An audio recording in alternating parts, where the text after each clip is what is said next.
used to be a supervisor at a regular big chain movie theater. I'd recently been transferred to a location closer to my apartment. My new boss asked me to close one night. I'd never done it there before, but I figured it would just be fun as I'd been there for 2 weeks now and pretty much knew the drill. It was dead that night, as most Wednesdays are. There were 2 others working, but after the last movie went in at 10:20, I sent them home. It was early November and it was starting to get cold, so I bundled up, made a hot chocolate, did my closing duties, and waited for the movie to get out so I could lock up. I was in the back sorting the sales when I heard what sounded like a woman screaming. I opened the door figuring it was a customer that maybe fell or was on their cell phone yelling at somebody. I opened the door and no one was there. I walked to Theater 7, where the movie was playing. I counted the silhouettes. There were 7. I went back to the office to see how many tickets we sold for that movie. 7. Everyone was accounted for, and I was too tired to pursue it, so I chalked it up to me just hearing things. Just short of midnight, I went out to exit greet the guests. They left the theater and I locked up behind them. I stood at the door and watched them all leave. All 7 of them. I finished up the sales count for the night. The next closing duty was to turn off the projectors and theater lights upstairs. More recently, digital projectors have been installed in most theaters, but at this time we still had old-fashioned film reels and manual light controls. I went down the line, one projector after the next. I got to the last projector. It was for Theater 7. I was about to turn off the lights when I saw someone sitting in the theater.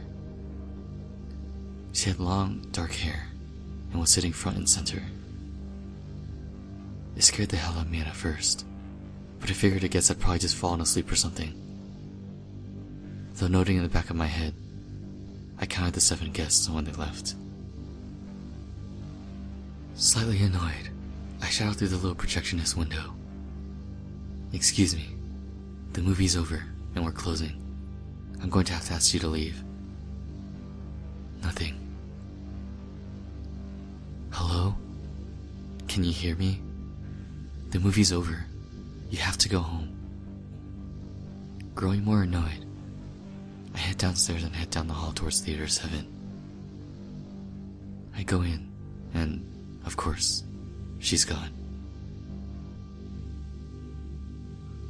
The idiot probably realized she fell asleep and felt like a dumbass. With her gone, I went back upstairs to turn off the lights in Theater 7. The last thing to do before I got to go home and to my warm bed. I get to the window by Theater 7's projector and look in. Nobody. Good. Because my frustration would have quickly turned into fear. I switched off the light. The second the lights turned off, I heard the same scream from before. Naturally, I turned the lights back on. What I saw staring back at me is burned into my memory. Peering through the projectionist window was the face of a young woman with her mouth silently agape, like she was trying to scream, but she couldn't get anything out.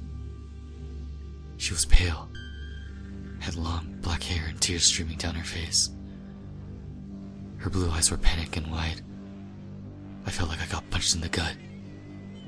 The absolute fear this thing had on its face was absolutely terrifying.